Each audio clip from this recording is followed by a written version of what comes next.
do I have Yeah, do the real one. There we go. I don't have to do the fake one. 2025. Yes. Seems like a good one. It's going to be the best one. We're optimistic. I always am. But I said, I was like, last year, the numbers aren't good. You did. Remember? Yeah. Yes. So what this about? Year, good. What color? Oh, that's why it's so good. Mm-hmm. I knew it. Because 2 is yellow. I don't know why I threw 3 in there, but I didn't. There isn't a 3, but the colors are just nice. It's green and yellow, and it's matchy. Yeah, right. Good vibes. Yeah, it's very Earth and sun. Yeah, but I like 5 especially because 2 is yellow and 3 is green or blue, and when you mix those together, you get green. And when you add 2 and 3 together, you get 5. So in my head, 2 plus 3 equals 5 is like the only math equation that makes sense. Obviously. It's going to be a good year. Yes. I'm excited. Great. I mean, technically 4 times 2 makes sense because that's 8, and 8 is orange, and 4 and yellow is red and yellow. It's a whole thing. That's what I was thinking. Yeah, I know. Nobody was thinking that. I'm like, well, technically, okay. Exactly. Yes. Yes. Okay. Well, when we first pushed record, though, there's like a countdown on our system. And all of a sudden, I was reminded of how last time we saw each other, my desk was moving up and down erratically. Yeah, it sure was. And I rewatched it. And it was just so funny because in the moment when it's happening, I can't also be watching you. So then when I watch it back and I see what you're doing on your end, it's so funny to me. Was I looking confused? Yeah, you were just looking at me like, what is wrong with Susie? Like, what's happening right now? I imagine this is the same thing that you felt when I was having my mouse incident. Yeah, just like, what's happening over there? Right. Yes, it was big very feelings funny. and reactions on the other side. So we left 2024 on like a high note, so to speak. And now we're moving into 2025 and hoping for good things. So welcome to the show. Episode 876. Yes. Feeling calm, really? Yeah, actually. Oh my God. Very calm. That's not like you. I know. I'm very I just feel less highs and less lows. It's more middle. More of like a homeostasis, steady. like consistent. Yeah, steady. That's the word. Maybe that should be my word of the year. Steady. Okay. I heard from one of our Brainiacs, Sarah, Sarah's iPad. Yes. On our lives on Patreon, she became known as Sarah's iPad because that's what it said on her It's like Zoom when she's screen. logged in on a Zoom. Yeah. She chose the theme of creativity. Oh, what a good one. I know. How could we have never thought of that? Mm-hmm. Yeah, it's a real good one. You can do that, Sarah, too. Well, that's you could be, so all the Sarahs could do it. Yeah. And she's going to work on her ukulele. And she said she might even try stand-up comedy. What?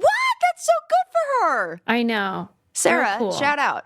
Sarah. She and I have the same matching snowboard set, like outfit, and the same cute. name. So it's very cool. And the ukulele. And I know. I'm like, Twinsies. Twinsies. Right. We know this. All right. Well, do you have anything you want to share on a personal level, or you want to just dive right in, or?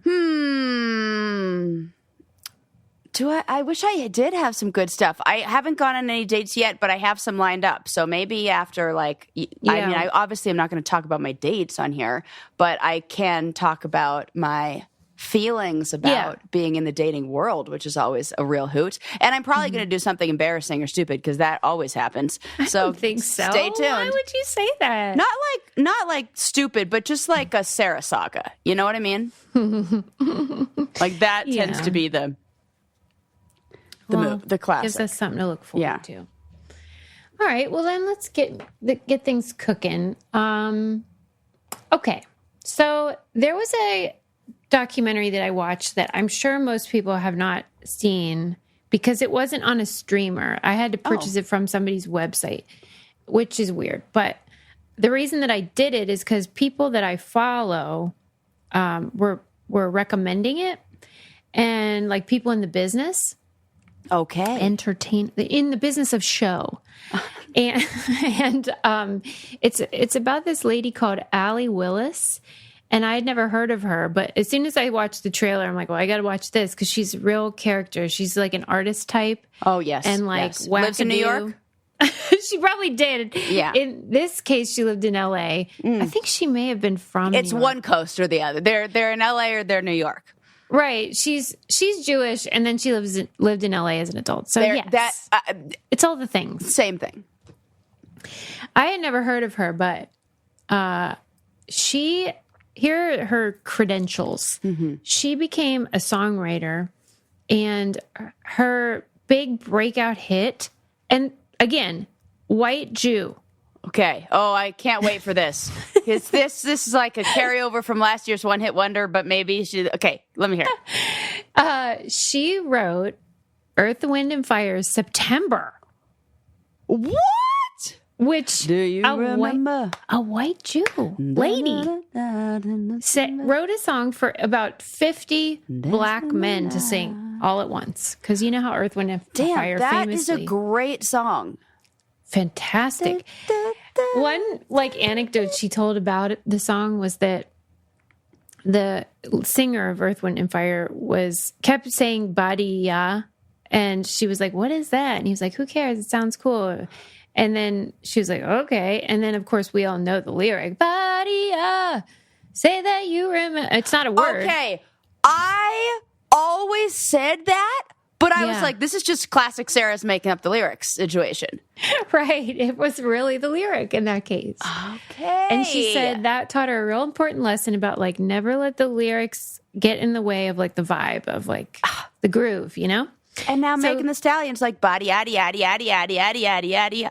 Now it's practically a word. And then she wrote Boogie Wonderland. Oh, you know that one. It's a disco tune also. Yeah. I mean, she's writing She was a disco queen. I mean, who would have thought? I wonder if she had moves on the dance floor. I don't think so, given just what I've seen. It's funny that in my mind, I was like, I don't think she does either. She's just really good at writing great songs and lyrics. And so anyway, it told her life story and how she was a closeted woman. Oh, we love her. But I mean, not because she had to be closeted. No, we love her because that must have been really sad. Yes.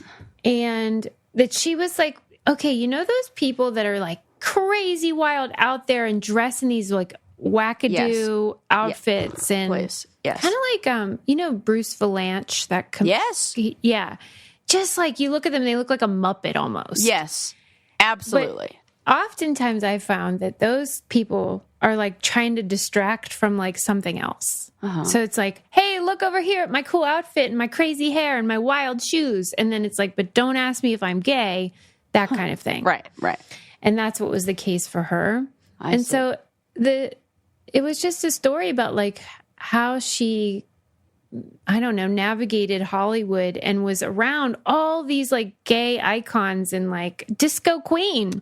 Yeah. And how sad that she was around like a gay community, really. Like disco, like her best friend was definitely space for queerness in the disco world. Those people would have accepted her. Right. But she couldn't accept herself. Right. Her best friend, sad. Paul Rubens. Oh, there's a Paul Rubens documentary coming out that I'm so excited about. I did not know that. On Netflix, it's called Paul Rubens. It's like Paul Rubens tells his story. It's like basically him telling his story. Oh, I almost sent it to you. That is so fun. That makes sense because that is a documentary that needs to be made. Yes. Okay. So that's great. And guess what? She also wrote the theme song to Friends. Oh, a one-hit wonder. The Rembrandts. I can't believe that. Yeah, isn't that weird? What a career. Those are the stories that I want to know. I want to know who wrote the song that we all know that everybody has a story, man. Kind of like the Dolly Parton "I Will Always Love You" song. Mm-hmm. or story. Right. Yeah, there's always like a story. It was really good. I would recommend it. I hope it ends up on a streamer though, because otherwise not many people will find it. Because I bought it on AllieWillis.com. Yeah, sometimes that's how those kind of indie ones start like that. It's great. It's really well made. They need people to word of mouth drive up the streams, and then they'll buy it, because I'm sure they pitched it to those places and they were like, nah, no thanks. So they need enough attention. Yeah. So I would recommend that. Okay. Here is a fun fact for you. Those are my favorite kind of facts. What if it was like a really like boring fact? Well, sometimes we have those. This was in Arnold's Pump Club, and I just loved it because it was about music.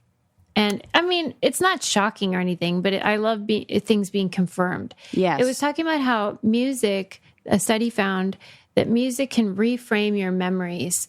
And if you're listening to an upbeat song and you try to think about something from your past, that if it's a upbeat song, it makes the memory better and less terrible. Okay.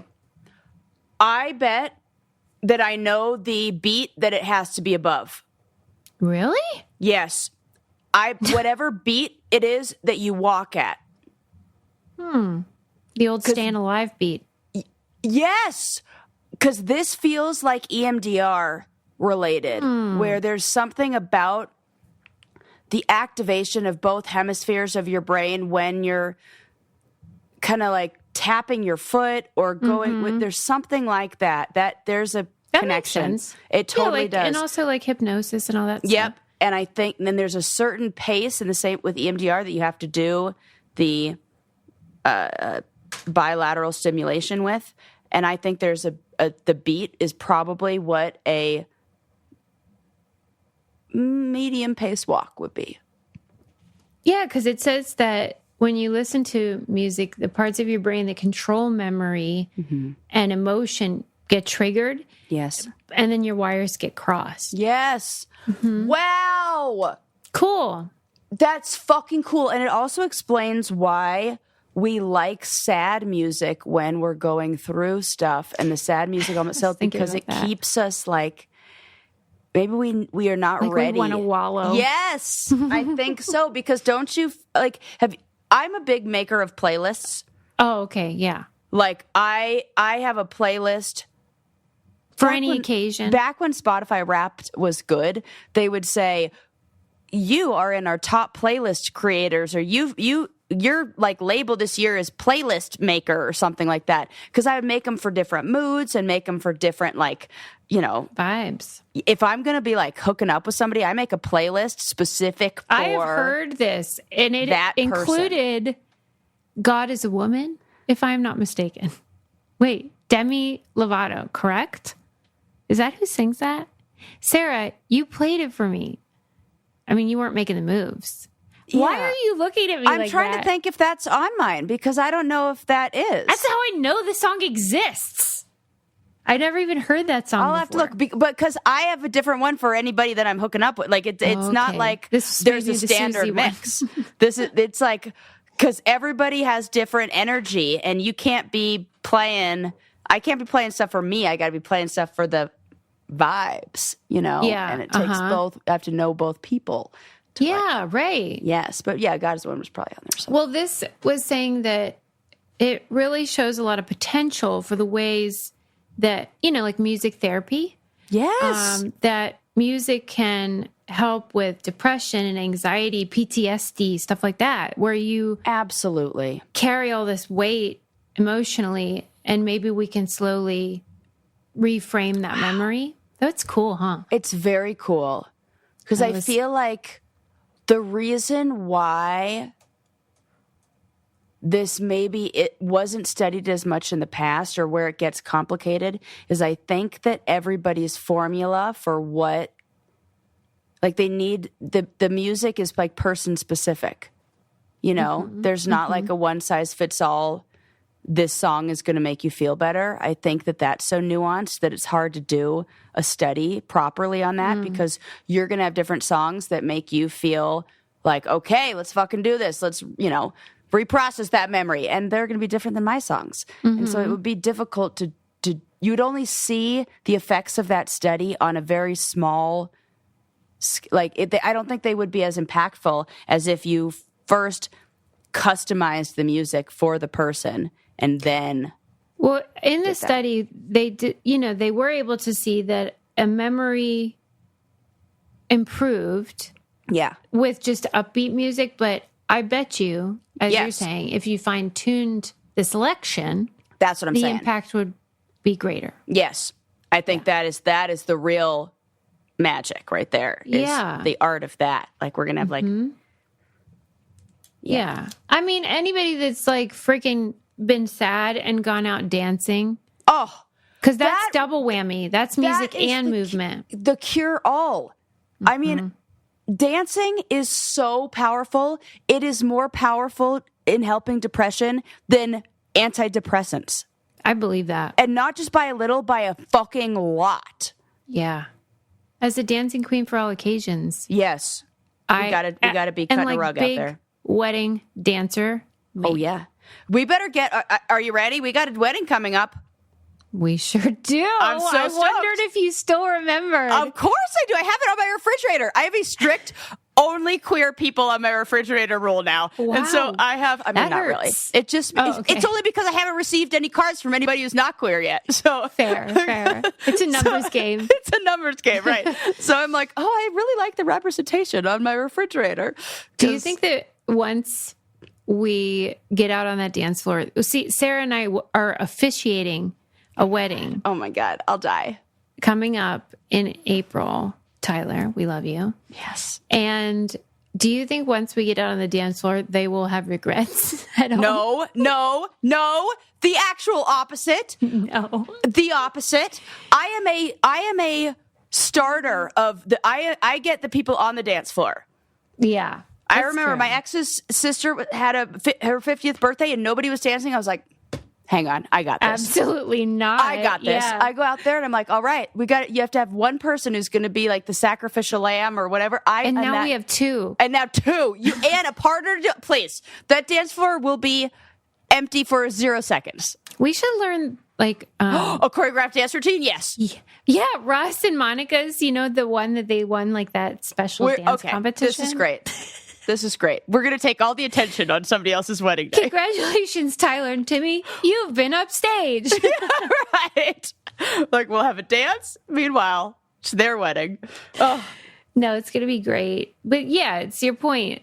It's music and movement, two of the most powerful things that can make you happier. So keep that in mind after anytime you're feeling sad or thinking about dark stuff. Can we please talk about Nick Cannon's recent diagnosis? Thank you. Thank you. Sarah diagnosed him a long time ago. I know I'm not supposed to. And I probably did before I was you have eyes. Therapist, so I can say maybe. This was like the least surprising. Right, exactly. Diagnosis. It's like... Okay, Nick Cannon, if you're not familiar, which I'm sure you are, he's had like 50 kids. Oh my God. And, famed for Wild and Out and various America's Got Talent, blah, blah, blah. He was married to Mariah Carey. I don't know how that worked out because I believe she may have the same diagnosis. Absolutely. Narcissistic personality disorder. Absolutely. Do they normally attract each other? You'd think there'd be like a beta and an alpha kind of deal. That's a really good question. I think they do if they see, I can see like different varieties. The timing would have to be perfect and both of them using one another to have their own individual needs met. Mm-hmm. And it just so happened, I feel like she had her needs met of feeling desirable and like he's a younger man. Yeah, youthful, right. She really liked that. She wanted to have kids. That filled that. And he, I feel like, got some credibility in a way when he married Mariah Carey. Yeah, I would so I would think argue that's he true. enhanced his career, and they both benefited from that situation. And that's when I can see narcissists getting together. Right, Sarah, good point.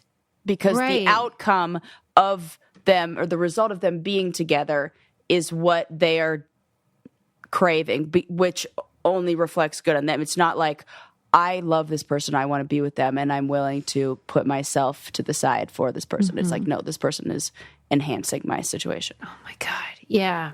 And it's so funny though. So he comes out, he like puts out a press release, which is exactly what a narcissistic personality person you just say, would do. I have a press release saying your heart is beating and you're breathing. Yeah. Would anyone like to interview me about how... I didn't even think about that. That's really funny. Oh gosh. It's just like... Okay, good point. Okay, yeah, that's case in point here. Okay. And here's where he lost me though. He said he suspected he had it, so he got tested. I didn't know there was like an official test. Well, he said that.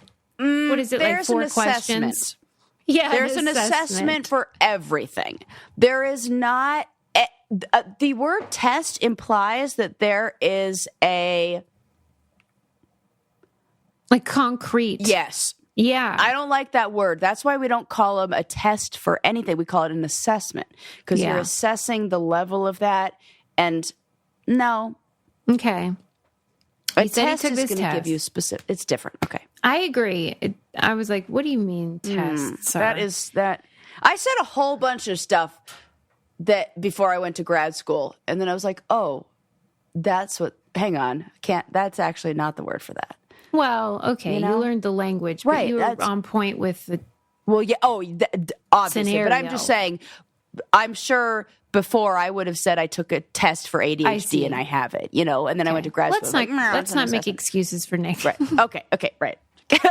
Okay. So he took this test, and then he was like, "Yeah, I really suspected because I have ADHD and dyslexia," and I was like. I don't like what you're saying. I don't either. Okay. Because, and he goes, so like I'm neurodivergent. And so like I figured as if it's some sort of like. Those are not comorbidities. That's like I have this and. Don't bring everybody down with you. That's not, because I would bet the number of people who have ADHD, dyslexia. I find dyslexics to be the opposite. Exactly. That the number who don't have narcissism, not like narcissistic personality disorder, are less than the number who do. So it's not like a go figure. It's like a yes, Nick. And it's an additional, it's a comorbidity. Absolutely. That's fine. It means that treatment might be more layered or challenging, or there are other things to address. That's going to be an ongoing, but no, not everybody. Don't do that. Like you know what? Spoken like a fucking. That's a narcissist. That is. That's what narcissists crack me up. They're very funny because they don't see. It to me, it sounded like he was saying, "Well, because I have cancer, so right." It's like no, I'm not following Nick. No. But he's lumping it all. I could see this. I could see that. Yeah. Okay. I mean, I give him credit if he genuinely is trying to like work on this disorder. Oh, I'm sure he is. Well, that's optimistic. I'm sure somebody like him has a therapist, and I'm sure that it took them a while to get to the point where he was accepting that, or they were able to introduce that idea to them, because I can see people like this being very rejecting of that. Like, no, it's I think it's like something there's else. A separate level of it where then they're like, oh yeah, I have that. Well, like they don't even care. It, like, if it then becomes something that they could benefit from in a way, that he could then promote himself as this, like, look at how it's a whole fucking I'm introspective. Thing. Yes, it's just also Do I think he's going to a therapist and working hard to? He said he is. Yes, I'm sure he is. Yes, I agree. But I think that there were other people in his life that encouraged him to work on these things. I don't think it came from a place of like, well, I should really do some work on myself. But I don't know. I'm not. Do you think that women that have, let's say a woman had a lot of kids like that, would you suspect the same problem? Yeah. You know who was a very good example? Is the woman who became famous Octomom? Yes. Yeah. Yes. That is what that looks like with a female. I should not be doing this.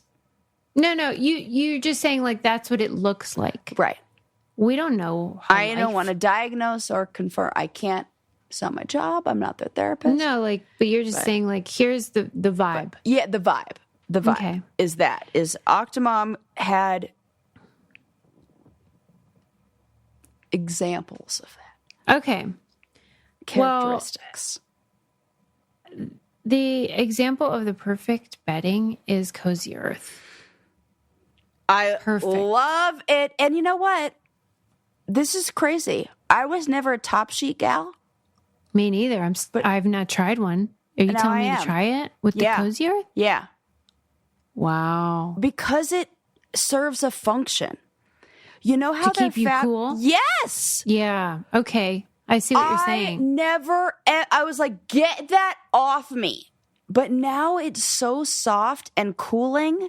Wow. That this is talking me into it as a barrier between me and the duvet. You know what I mean?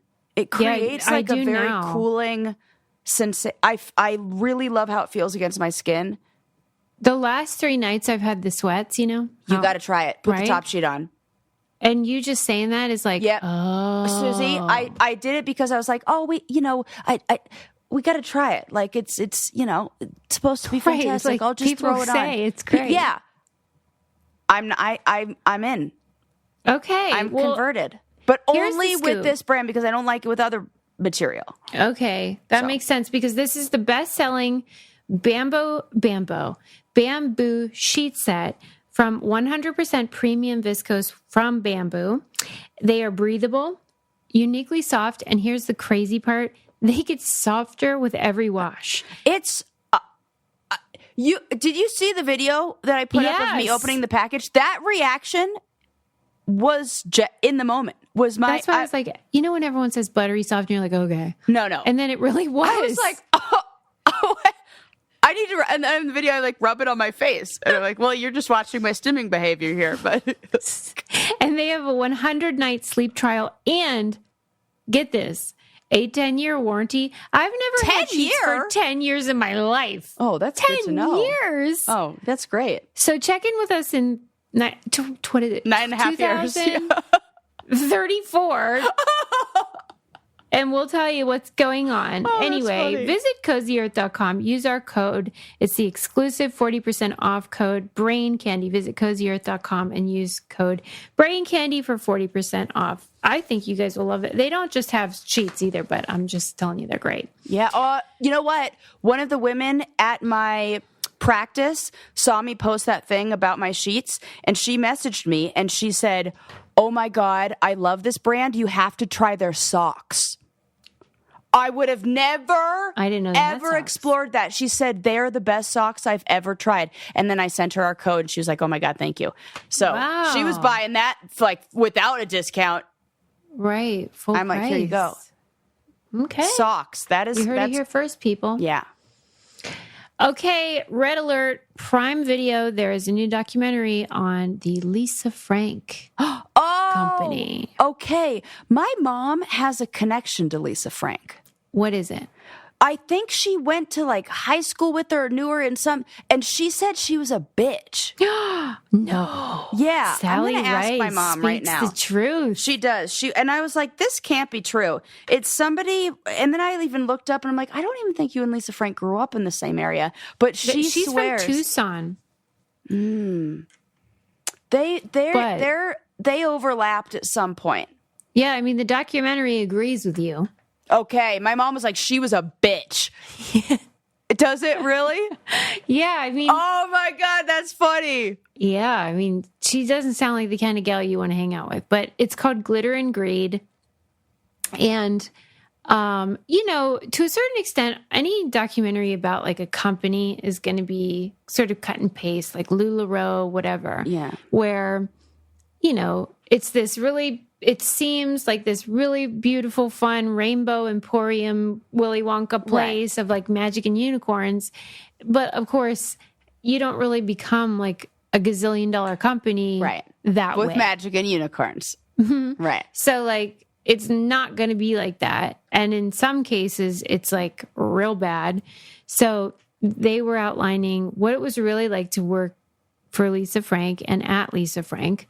And I mean, it sounded awful. It sounded like exploitative and a thing of like, you know, people have to work like 15 hours a day and they don't get weekends off. And it's like, they have no lives. And the way my mom described her, low empathy.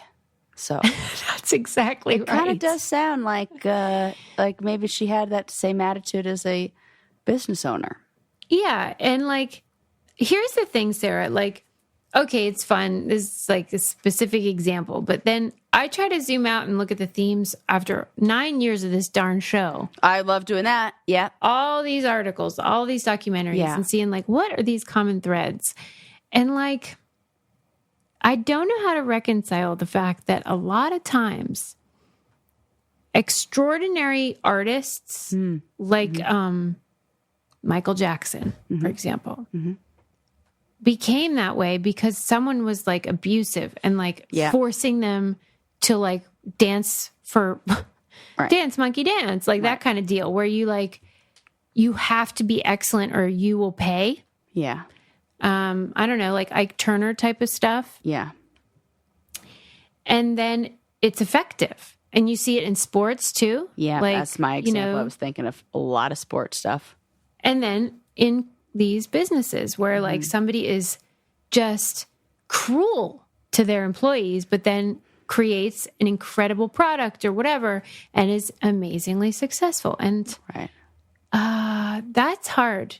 It is so hard because I think the same thing about parenting and like why the number of doctors, people who are interested in going into the medical field today. And maybe we do need a little more of that. Nope, I'm sorry, you're going to be a doctor. You have no other choice because like I'm worried. We can't all be fucking influencers. Exactly. Help. And I overcorrected. It does kind of seem like that. And like, Suze, I'm with you in a way. It's almost like, you know how like conservatives got famous for being like, fuck your feelings. Like, I'm starting to be like, you know what? Because I don't know what to do. I don't know either, Suze. Because I agree. There's got to be, we just have to, I don't know what it is. I don't know. I was on a chairlift the other day with these two kids who were like 19 years old, these two young guys, or maybe they were a little older, 21 or something. And I say 21 because they offered me a shot. They had those little like shooters things. And I was like, I guess I'm doing shots with 21-year-old dudes on the gondola right now. And here we are. So I did that. That was fun. But I was like, what do you guys do? Sobriety has taken a real hit this year. Done. And so I'm like, well, okay, you guys are in school. What do you do? Blah, blah. They were both one of them was in school to be like it was something like aeronautics engineer, some like engineer. And I was like, good. We need more. And then another one was like a manager for, I was like, yes, good. This makes me feel good about the future. Like a thing that was in like Richard Scarry's job book. Exactly. I want more of that. We need that shit. Sarah, a post office That's worker. what I felt when I was at the Elks Lodge for Banjo Night. All these old dudes that I was talking to, I was like, what do you do? And he'd be like, carpenter. Yeah. I need that. Because clearly there's a shortage. I'm waiting around right now for somebody to come fix my washing machine. And plumbers, electricians. They don't have anybody. They're like, there's nobody to do this. Yeah. Because somebody's making Instagram posts about skinny tea. Stop it. Stop it right now. It's tough because I see it a ton in the 30 for 30 or sports documentary world where like these, like Bella Karolyi, the Russian coach for the gymnasts. Yeah. like he coached Nadia Comaneci and like all these excellent athletes, basically, but with an iron fist. Cruel. And it's like traumatizing, but I know. Then they got perfect tens. I know. And I think about the ways that my mom was with me as a kid with my homework and how she was, the differences between me. Okay, and, like, what are we going to do, Sarah? Oh my God. It was like a fucking, do you remember scenes from A River Runs Through It, that with the dad and his homework, and he would just like crumple I was like, is this where what inspired you, mother? Like that. Right? She was the same. It was like, she would, and it fucking worked, you know, and I don't think it actually was, it wasn't cruel. It was hard, but it wasn't cruel. I would give her she would like say, okay, bring me your like homework or whatever to look at. And then she would see a mistake. She wouldn't tell me where the mistake was. And she would just say, start over. Try again. And I was like, where is it? So it taught me to be so diligent and look for any error and not miss precise. But I cried. It was, and it took a lot of time for her. As soon as she was like a single mom, she didn't do that with my other two brothers. No fucking way. I did that with Lucas. Okay. Here's a counterpoint. Because we can provide all these examples, Bella Caroli or whoever. Right. Lisa Frank. But in that case, I think the juxtaposition of like the folders itself, hearts and teddy bears and rainbows and with what was really going on is part of the problem. Yes. But I saw the same stuff on Intervention where these addicts would describe their upbringing, and it would be like, I was never good enough. I never felt like I could make my parents happy. They were so critical. And so I see that it can go the other way. Excellence is one path. And my mom would say that's why she didn't do that to Jordan and Lucas. It depends on the child. Because they couldn't have handled it. That's what she would say. She said, you needed that and you thrived with that. Jordan and Lucas did not need that same kind of parenting. And I always reference the hilarious Roseanne episode when Becky wanted a motorcycle and Roseanne said no. And she was like, is this because I'm a girl? I bet you'd let DJ get one. And she said, no, but I'd let Darlene. Yeah. Yes. And a parent can sense I guess, I don't know. I only have one. Right. Whether this is what this one needs. This is one this. Yep. So absolutely. Like, I guess it just depends. Sometimes the outcome is extraordinary success. Right. And sometimes it is ruin. God, I wonder what vibe I was given off as a kid that said that you wanted to please. That could be it. Right? Yeah. Pusher. I don't know. I don't know. Because it seems like the addicts are like that too. They seem very tenderhearted. Yeah, that's what I think it is. But I wasn't sensitive. You didn't get offended. No, I didn't. I wasn't. I didn't like. I don't know what it was. I didn't get sad and then down on myself. I got sad and then, okay, I got to do something about it, you know? Yeah, you had resolve. Yeah. It just, I don't know. There's no perfect answer, but really I just watch and see all this stuff and I'm just like, at least in business, I do kind of think that there is a little bit more than the old like tender sweetness. I don't know if that works. I just think expectations are really important. And I think that I think what happens is we want to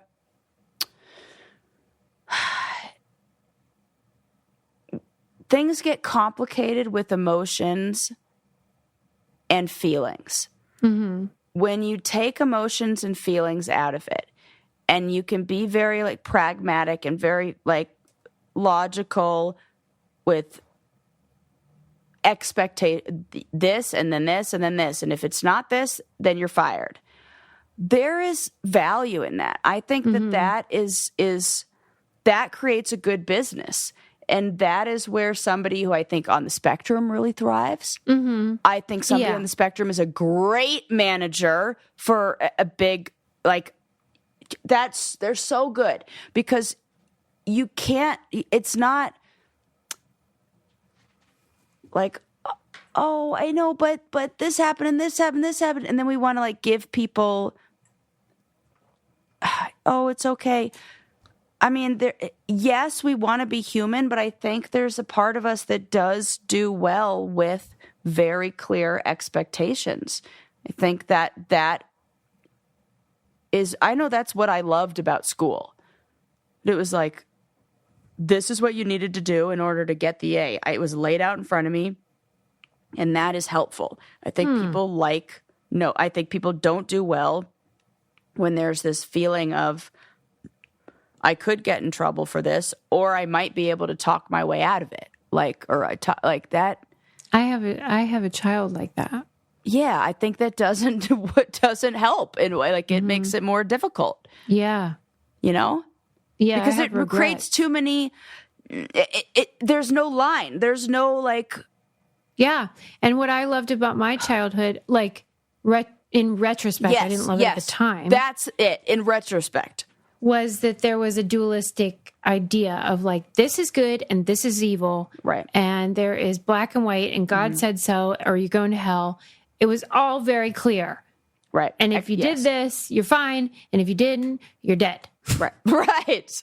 And we need some of that. Yeah. It wasn't vague at all. I totally agree. I think it needs to be clear in those ways. And I think there's a way to provide expectations and clear boundaries with enforcing consequences, and also have empathy and compassion and provide support and let them know that you are always going to be there. Adam always says, like, because I don't do this and he really wants me to. He's always like, firm but fair. Yes, I'm with Adam. And I'm like, oh, but he's so cute. Right. I am that I get like this. I can get a little bit like, I think that's what makes I know, me, I've seen it. Yeah, I've seen you do it. I take the emotion. It's almost like I'm empathetic, but I had to like learn it from survival like, or in just a way. the facts. But yeah, because I can get down to, and I think it makes me a good therapist because I can take the emotion out of it and see like, oh, right, this is the problem we have here. But nobody would expect that because you're so emotional. Right. But yeah, it's like you can turn it off or something. Uh-huh. Mm-hmm. Interesting. Okay. Good story. But it is a really fun documentary to watch because it was bonky. I heard that there's a woman, I saw the preview, and there's a woman that I follow on Instagram, and her Instagram is Studio Moochie. Does that sound familiar? She's a black woman who has pigtails with dreads. Yeah. I've been following her for years. She's so fun. She's so cute. Her style is very like Lisa Frank-esque. She's so colorful.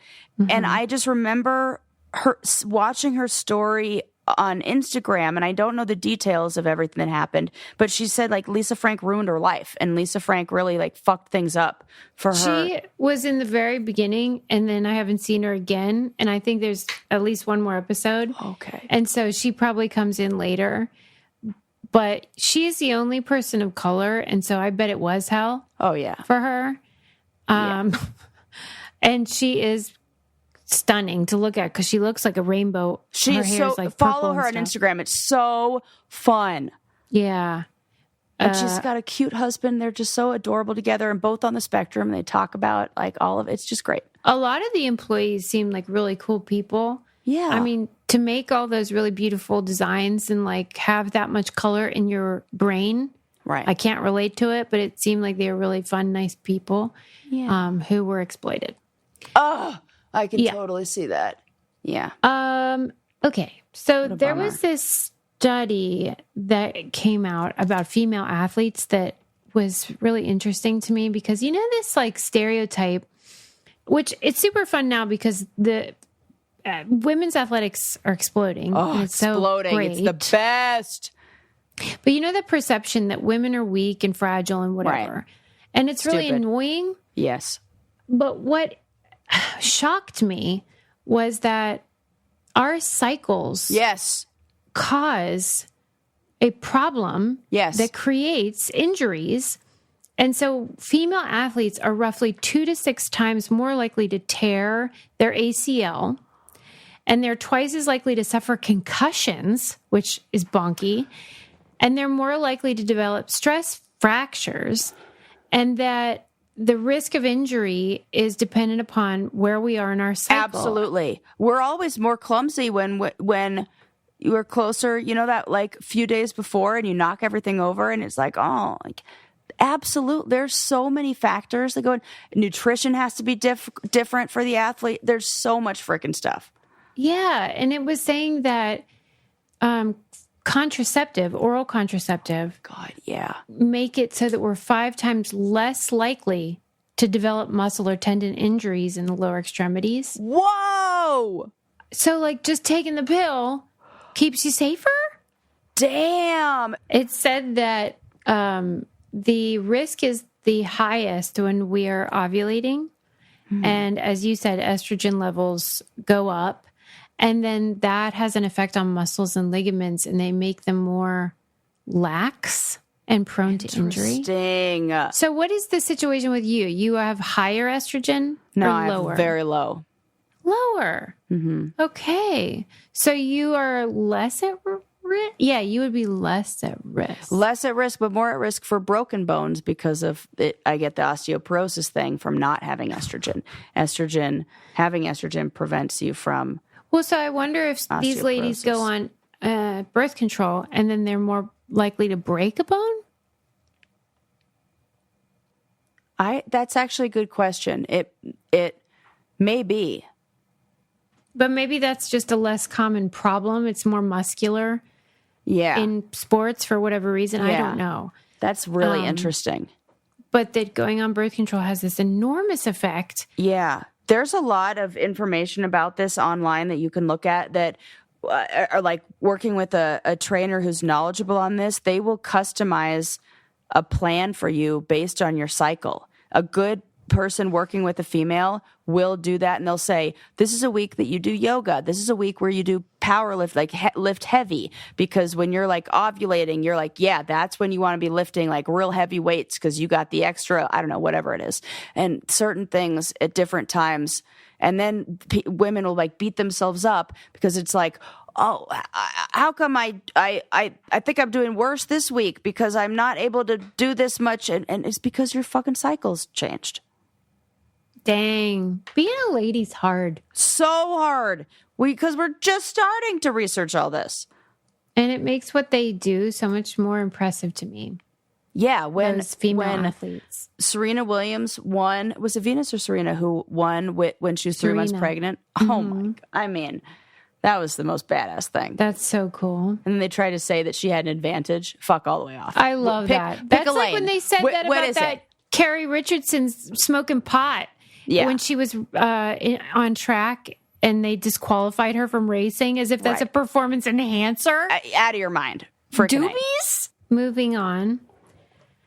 Okay, I read this story in the New Yorker about the man who was on death row the longest in the world. How long? And what do you think? Oh, God. I'm glad you asked. Right. I bet it's like 50 years. That's correct. Get the fuck out. I am so fucking good at this game. Oh, I love when we play these games. How did you guess? I don't know because I was like, what? I don't know. Well, it is 50 years. And wow, exactly 50. I did not even, I mean, it's a nice even number. It was in Japan, and he was innocent. Get out. Yeah. 50 years and you were innocent. What was he convicted of? Murder. Okay. And he is still alive. He's 88. What did they, oh my God. How did they find out? Was it DNA? Well, it was just a completely sham situation. There should be like if you don't figure it out in... Oh my God. I don't know. It's the saddest story you ever did hear because this guy was convicted of a murder he didn't commit. But in Japan, they have a totally different system. So they have, you know how like Japan has a lot of really amazing stuff cooking. Yeah. But they also are very slow to change. They could be antiquated in some laws and yes. Yeah, they really hang their hat on the old tradition stuff. Yes, that. And that's real beautiful when it comes to like food and calligraphy, but it gets real ugly when it comes to the criminal justice system. Right. And so they are allowed to detain somebody for months without a lawyer. That's and then do the old sleep deprivation, trying to get a confession. These are some Which of the is very freedoms that make effective. me happy to live in the United States. Yeah, for real. Because guess what? If you torture someone long enough, they will confess. Oh my God. I'll tell you whatever you need to know, please. But doesn't mean they did it. So this guy gets convicted, and the article in the New Yorker basically goes by decade. And it was like, first he's outraged, he's screaming, I didn't do it. And he's writing these letters and just trying to get people to be like, you got the wrong guy kind of thing. Yeah. And then the next decade, he becomes really disciplined and he's like studying and they have all these letters that he was writing so they can track like his thoughts and his journals and his penmanship even. They said like even his writing style became very like beautiful and precise and because they do say with handwriting analysis that if you want to be very clear that the people who have very precise letters have a message that they need to deliver that they don't want anybody to misread. And that's why you will see like firefighters have very precise handwriting. New mothers have very precise handwriting. And it does change. Fascinating. So he was like trying to make it clear that like, I didn't do it and I'm studying and I'm trying to be compelling and convincing and persuasive. And then things got ugly because he was detailing every single day the mental torture that he was in. And he went mad. And Of course. He lost his mind. Yeah. And so, God, how sad. A few years ago, he was released. They redid it, and a new judge found, this is ridiculous, send him home. But he doesn't know what's going on. So the situation now. And what's home after 50 years? He's living with his sister, who's also in her 80s, and that he, to cope with prison, created an imaginary world in his brain, escaped into that, and he believes he's an all-powerful king or whatever. Okay. Yep. And has lost touch with reality, which, of course, 50 years of the brain will do really wild things to survive. And he doesn't even believe that he was ever in prison. Okay. Right? Yep. Wow. And the crazy part, too, is that the judge that did it, very soon after he put him in jail, regretted it, and they wouldn't reverse it. That, like, he was sorry. He realized that it was a mistake and that the police had made all these lies and framed him and was, like, trying to get him out. Oh, my God. I'm actually sick over this. And the prisoner converted to Catholicism at some point in his sentence. And so the judge did too. Like he wants to like be in solidarity with his prisoner. Oh my God. But in Japan, the judges have this code of silence. Like you're stoic, you do not act emotionally. And so like he kept it all inside. Like he never shared all this with anyone until he learned about the movement to free this prisoner. And so then he spoke out and it was a huge deal. That is so messed up. Yeah. Dude, some scary things happen in Japan when people are like victims of like just these situations. I feel similar in the way the feelings of like a weird regret that's not my own happened. It's this and the story of the man who was on that game show. Yes. That feels the same in a weird way. Like the way that culture can have an impact on your mental health. Yes. And that you're demonstrative in different ways in different parts of the world. Totally. Yeah, because that is unusual that he would show it that way. But like his guilt about it was so deep, and I think he didn't know how to cope with it. Especially because once the movement began, people started to realize this guy's lost his marbles. Yeah. And we did it to him. Oh my God. I think he's now become a symbol. I think that happens in the United States too. We just are like, we just don't talk about it. Yeah. Right. And he became like this emblem of a hope for change in certain aspects of the Japanese criminal justice system, but things are not looking great. So I don't know. The New Yorker article was so powerful. Maybe it'll have an impact, but I hope so. That's really sad 50 story. years and you didn't even do it. I can't imagine. Here's what's bonky. In Japan, if you're on death row, they don't tell you your execution date. Oh. So every single day. No. It could be the day. Could be the day. That's torture. That seems cruel. And you just await those footsteps that are your death knell. No. Okay. No. Isn't that a fun way to end the first episode of 2025, everybody? That is heavy. Interesting, Suze. Good story. But stuff I never would have known, and like, holy crap. That's why we love the New Yorker for stuff like that. That's why we love the New Yorker, and that's why you should love the Brain Candy Podcast. And if you do love the Brain Candy Podcast, please tell a friend.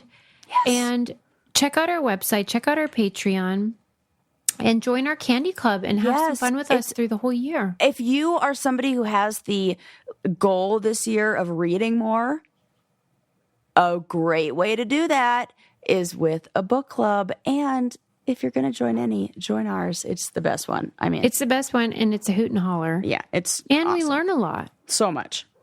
And you can join us on Zoom every month. We talk about a film and a book, and it is just so fun. And we get to know each other. And what a community. It's the best. The best. And we all take care of each other. And we are so thankful you're here with us in 2025, another year of Brain Candy. Thank you all. We'll see you next time. Bye.